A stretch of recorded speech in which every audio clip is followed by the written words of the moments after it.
For more on this story, let's turn to an expert on North Korea and its nuclear ambitions. Leon Sigal is with the Social Science Research Council right here in New York. Welcome to the program. Thanks.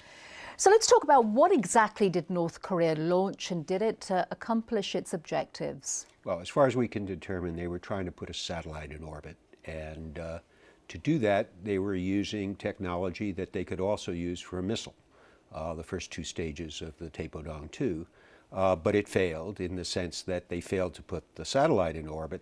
However, the first two stages did work, and they probably learned something that would be useful in their missile program. And let's look at the countries that possibly have leverage over North Korea. China, is it going to be able to exert any kind of influence? And if it does, what exactly is it willing to do that's going to make the North Koreans listen?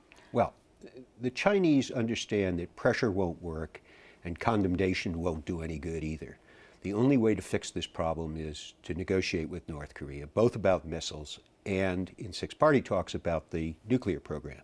That's the only way to stop them from testing missiles. It's the only way that is the only game in town. Sanctions aren't going to work because they've been tried before, and it would be a complete waste of time, in your opinion? Not only a waste of time, but the North Koreans will retaliate by doing something on the nuclear front, perhaps even a second nuclear test. So again, that's at best useless and at worst counterproductive.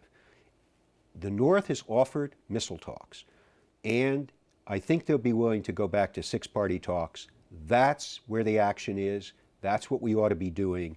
And all this talk about condemnation, unfortunately, is a waste of time because the North Koreans have nuclear and missile leverage they're prepared to use. And in their view, they were responding to a U.S. renege of the October 2007 agreement to provide energy assistance in return for disabling. We had South Korea stop providing that energy assistance. This looks like it was retaliation. And Japan wants the United States to take tough action? Yes. Why? They really don't want the negotiations to go forward. They have been trying to stop these negotiations. They were very upset with Bush when he delisted the North as a state sponsor of terrorism. You've got a very right-wing government in Japan, and they are refusing to deal. Nevertheless, a lot of uneasiness in Japan. I mean, this launch went right over their territory. That's right, but most of that uneasiness was actually promoted by the government. They kept on talking about the threat from this test, and they unfortunately exaggerated that threat. This was a very minimal problem for Japan, and they were talking about shooting it down and all kinds of things that made no sense. All they did was they wound up increasing North Korean leverage from this program. We'll have to pay more for it now. All right, Leon Sigal, thank you very much for your insights.